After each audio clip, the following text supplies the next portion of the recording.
Hello বন্ধুরা, আমার channel tuna স্টোরিতে তোমাদের সকলকে ওয়েলকাম জানাই। আশা করি তোমরা সবাই খুব ভালো আছো, আর আমি তো ভালোই আছি। আজকে তোমাদের সঙ্গে শেয়ার করছি শনিবারের একটা ডেলি ব্লগ। তো শনিবার সকালে ঘুম থেকে উঠে আগে দুজনে ফ্রেশ হয়ে চলে গিয়েছি বাজারে। আর এখন না বাজার করতে গেলে দুজনেই যাই, তো দুজনে মিলে দেখে শুনে মাছ সবজি সমস্ত কিছু নেওয়া যায়।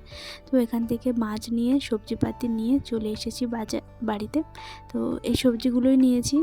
অনেক কিছু সবজি নেওয়া হয়ে গিয়েছে, তোমরা দেখতেই পাচ্ছ। এই যে কলমি শাক, সজনে ডাঁটা, বেগুন, গাজর, বরবটি, বিনস, পেঁয়াজ, তো অনেক কিছু সবজি নেওয়া হয়েছে। তো সবজিগুলো গুছিয়ে চলে এলাম তোমাদেরকে মাছগুলো দেখাতে। তো আজকেও নিয়েছি 3 ধরনের মাছ। 3 ধরনের মাছের মধ্যে নিয়েছি চিংড়ি মাছ, বাটা মাছ, আর নিয়েছি তেলাপিয়া মাছ। তো মাছগুলো গুছিয়ে নিয়ে তারপর করে নিয়েছি 3 জনের জন্য একটু দুধ চা। জানি অনেকটাই বেলা হয়েছে, তো বলো তো সকাল 10টার সময় কে চা খায়? আমরা চা খাই। তো বাজার থেকে আস্তে আস্তে 10টা বেজে গিয়েছে। তো তারপর চা খেয়ে চলে এসেছি সকালের ব্রেকফাস্ট বানাতে। তো আজকে ইচ্ছে ছিল যে লুচি আর ঘুগনি বানাবো, কিন্তু যেহেতু অনেকটাই লেট হয়ে গিয়েছে তাই শুধু ঘুগনিটাই বানিয়ে নিলাম। ঘুগনি, মুড়ি, আর তার সঙ্গে করে নিয়েছি ডিমের পোচ। তো একে দিয়ে সকালের ব্রেকফাস্টটা আজকে করে নিলাম।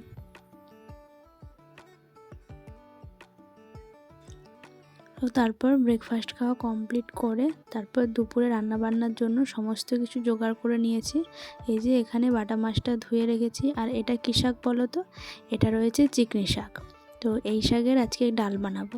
তো ডালের রেসিপিটা তোমাদের সঙ্গে আজকে আর শেয়ার করব না, ভিডিওটা করা রয়েছে। তো আগামীকাল তোমাদের সঙ্গে এই ডালের রেসিপিটা শেয়ার করব।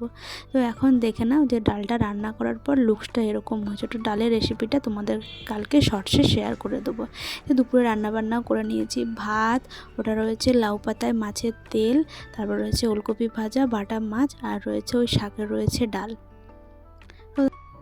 তো তারপর দুপুরে লাঞ্চ করার পর একটুখানি রেস্ট নিচ্ছিলাম। তো তারপর এখন বাজে বিকেল 4:30। চলে গিয়েছি আমরা ছাদে। ছাদে আজকে এত পরিমাণে হাওয়া দিচ্ছে কি বলবো। দুপুরে যে জামা কাপড়গুলো মেলেছিলাম তো সেগুলোই তুলতে এসেছি।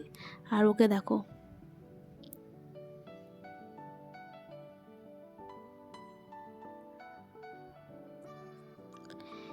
এই যে তোমরা আমাকে দেখে নিশ্চয়ই বুঝতে পারছো যে কতটা পরিমাণে হাওয়া দিচ্ছে।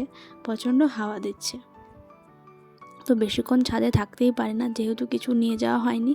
তো খুবই ঠান্ডা, তাই জামা কাপড়গুলো জাস্ট তুলেই চলে যাব রুমেতে।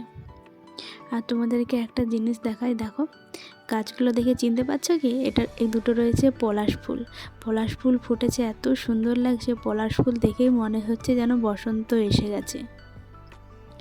তো এখন বাজে সময় 6:30। তো এখন আমরা রেডি হয়েছি। তোমাদেরকে আগেই বলেছি যে উইকেন্ড হলে এখন একদমই বাড়িতে থাকতে ইচ্ছে করে না। তো চলে এসেছি বাড়ির কাছে মেট্রোপলিস মলে। যেহেতু ভ্যালেন্টাইন উইক চলছে তাই খুব সুন্দরভাবে মলটাকে ডেকোরেশন করা হয়েছে। তো মেনলি আমরা এসেছি এখানে স্মার্ট বাজারে, কিছু বেড কভার দেখতেই এসেছিলাম। যদি পছন্দ হয় তাহলে নিয়ে নেব। তো নিচে দেখার পর এখন চলে এলাম ওপরে, ফার্স্ট ফ্লোরে বেড কভারের কাউন্টারে চলে এলাম।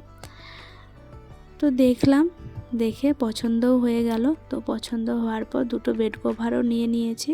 তারপরে চলে গেলাম আমরা 3rd ফ্লোরে KFCতে। তো মেনলি আজকে KFCতেও আসার একটু প্ল্যানিং ছিল। তো স্মার্ট বাজার আর KFC আসারই প্ল্যানিং ছিল।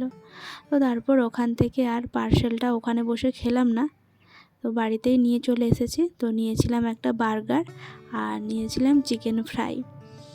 তো অনেকটাও রাত হয়ে গিয়েছে, যেহেতু মা বাড়িতে একা ছিল তাই আর ওখানে বসে খেলাম না, অর্ডারটা নিয়ে চলে এলাম বাড়িতে। তো এখন আমরা এটা খেতে খেতেই আজকের ভিডিওটা এন্ড করলাম। যদি তোমাদের ভিডিওটা ভালো লেগে থাকে তো প্লিজ আমার চ্যানেলটাকে সাবস্ক্রাইব করে নিয়ে আমার পাশে থেকো। আর ভিডিওগুলো কেমন লাগছে সেটা কিন্তু তোমরা অবশ্যই কমেন্ট করে জানিও।